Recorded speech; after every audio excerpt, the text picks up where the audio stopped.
Assalamualaikum warahmatullahi wabarakatuh. Perkenalkan, nama saya David Somantri. Pada kesempatan kali ini, saya akan mempresentasikan proses pengecoran logam. Oke, proses pengecoran logam itu seperti bagaimana sih? Ayo kita lihat di slide berikut. Proses pengecoran logam. Proses pengecoran merupakan suatu proses pembuatan yang pada dasarnya merubah bentuk logam dengan cara mencairkan logam. Kemudian dimasukkan ke dalam suatu cetakan dengan dituang atau ditekan. Di mana di dalam cetakan ini logam cair akan membeku dan menyusut. Kemudian untuk keuntungan proses pembentukan dengan pengecoran, yang pertama yaitu dapat mencetak bentuk kompleks baik bentuk bagian luar maupun bentuk bagian dalam. Yang kedua, beberapa proses dapat membuat bagian atau part dalam bentuk jaringan. Yang ketiga, dapat mencetak produk yang sangat besar, lebih berat dari 100 ton. Yang keempat, dapat digunakan untuk berbagai macam logam. Yang kelima, beberapa metode pencetakan sangat sesuai untuk keperluan produksi massal. Jadi, kalau kita punya job secara massal itu sangat cocok untuk pembentukan produk tersebut dengan menggunakan proses pembentukan dengan pengecoran. Nah, tapi di sisi lain juga ada kerugiannya dalam proses pembentukan dengan pengecoran. Setiap metode pengecoran memiliki kelemahan, tetapi secara umum kerugian proses pembentukan dengan pengecoran dapat disebutkan sebagai berikut. Yang pertama, keterbatasan sifat mekanik, sering terjadinya porositas, dimensi benda cetak kurang akurat, permukaan benda cetak kurang halus, bahaya pada saat penuangan logam panas, masalah lingkungan, yaitu untuk kerugian daripada proses pembentukan dengan pengecoran. Nah, macam-macam proses pengecoran ini bisa kita lihat pada gambar ya, pada gambar ini. Ini beberapa macam proses pengecoran. Oke, investment casting. Investment casting adalah proses pengecoran dengan pola yang terbuat dari lilin dan dilapisi dengan bahan tahan panas sebagai cetakan. Lilin kemudian dilelehkan sebelum menuangkan logam cair. Nah, terus investment casting merupakan proses pengecoran presisi. Pengecoran jenis ini mampu membuat produk dengan akurasi tinggi dan detail rumit. Untuk tahapan-tahapan investment casting berikut langkah-langkah investment casting sesuai pada gambar ini ya yang ada di sebelah kanan. Beberapa pola melekat pada spur untuk membentuk pohon pola. Pohon pola dilapisi dengan lapisan bahan tahan panas. Cetakan terbentuk, cetakan dibalik dan dipanaskan untuk melelehkan lilin serta membiarkannya menetes keluar dari rongga. Nah, terus cetakan dipanaskan pada suhu tinggi untuk memastikan bahwa semua kontaminan hilang. Cetakan yang panas juga membantu logam cair mengalir lebih mudah ke rongga cetakan. Logam cair dituang. Cetakan terlepas dari produk cor, bagian-bagian produk dipisahkan dari spur.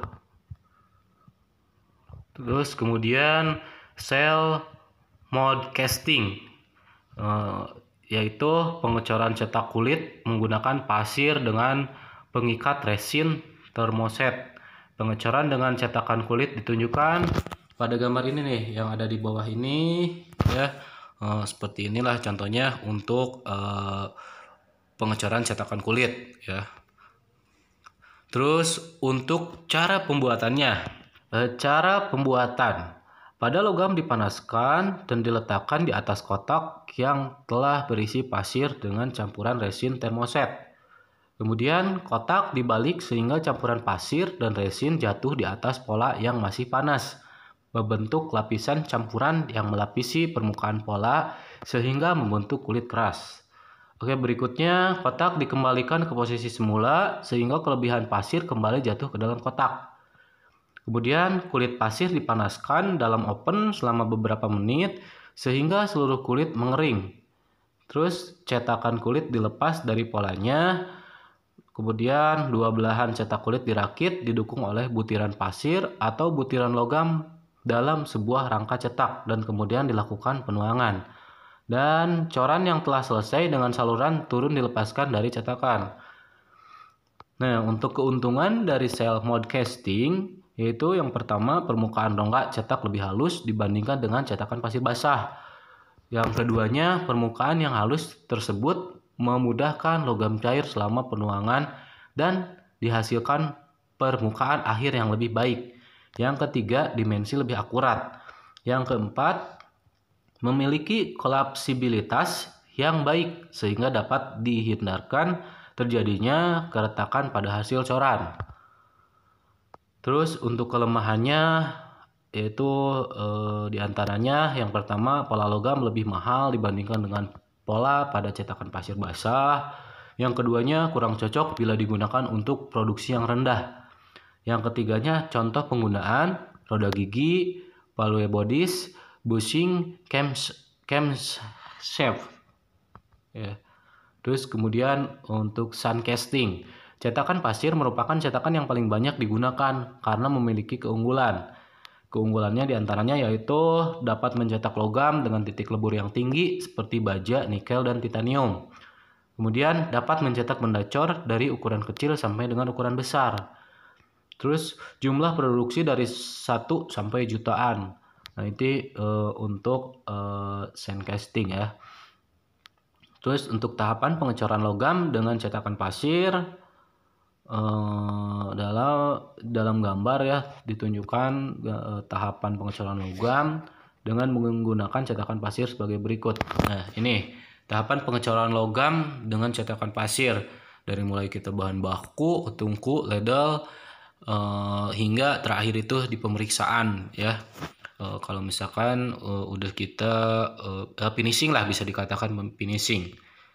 Nah, terus kemudian untuk cetakan diklasifikasikan berdasarkan bahan yang digunakan. Yang pertama, cetakan pasir basah. Yang kedua, cetakan kulit kering. Yang ketiga, cetakan pasir kering. Nah, cetakan dibuat dari pasir yang kasar dengan bahan pengikat, cetakan lempung, cetakan puran, cetakan CO2, cetakan logam. Cetakan logam terutama digunakan pada proses cetakan-cetakan di casting logam dengan suhu cair rendah. Cetakan khusus dapat dibuat dari plastik, kertas, kayu semen, plester, atau karet. Nah, ini untuk gambar daripada cetakan mold ya. Ini untuk gambarnya. Kemudian tahapan pembuatan cetakan pasir.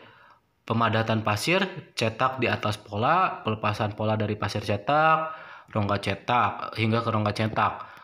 Pembuatan saluran masuk dan reseal, pelapisan rongga cetak, bila coran memiliki permukaan dalam atau lubang maka dipasang inti. Terus kemudian penyatuan cetakan ya siap untuk digunakan. Nah, untuk pola dan inti, pola merupakan model benda cor dengan ukuran penuh dengan memperhatikan penyusutan dan kelonggaran untuk pemesinan pada akhir pengecoran. Jenis-jenis pola yaitu diantaranya ada pola padat, pola belah, pola dengan papan penyambung, pola cop dan drag ya, cop and drag pattern. Nah, jadi proses pengecoran logam itu ya kurang lebih seperti yang saya jelaskan pada slide tadi.